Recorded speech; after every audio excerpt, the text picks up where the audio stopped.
นี่เต้นเขาก็คือเห็นขึ้นมาล้อมตลาดนัดไปแย่ไปเลย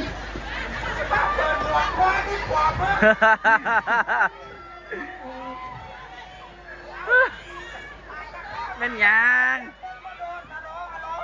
กระเทยเหยียบสายไฟกระเทยเหยียบสายไฟกระเทยหลายโพดเป็นสิละ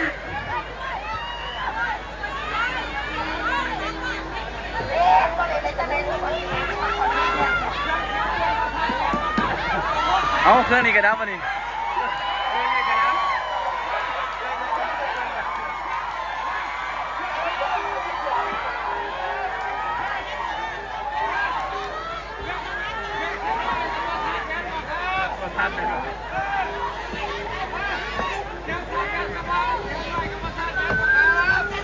แล้วเพื่อนเลยกับแม่นางกันนะแบบนี้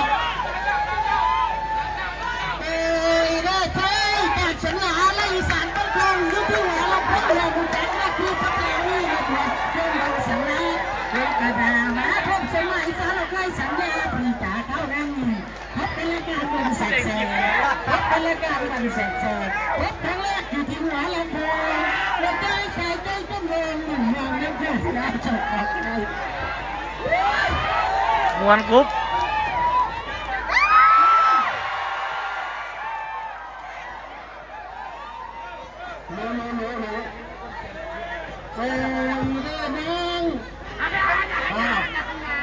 ก็ถามหาไอ้ที่ไหนมึงยังรู้บอกนอกด้วยนี่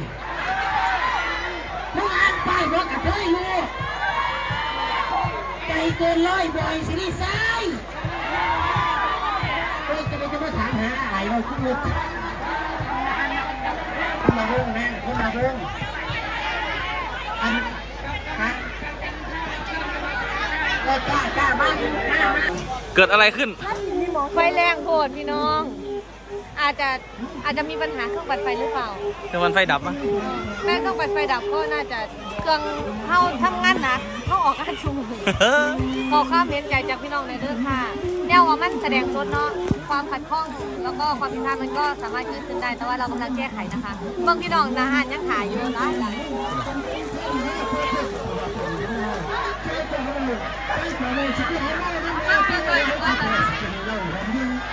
เครื่องหัวเชียง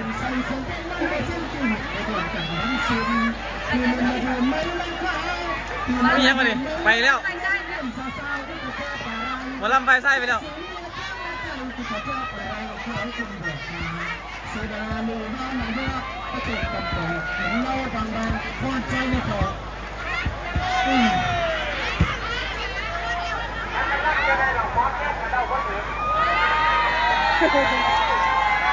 น้ำมีตู้ของอาน้ำชุบฟังนะสักวันต้นเบิ่มหมดหลายเอาแก้มไม่สอดแก้มขอเสียงไม่ใช่สอดแก้มนะตำหน้าได้เกิดขึ้นแล้วเกิดแต่กับเดี๋ยวเขาเซ็นระบบใหม่เดี๋ยวกันเสียงกับขึ้นมาเดี๋ยว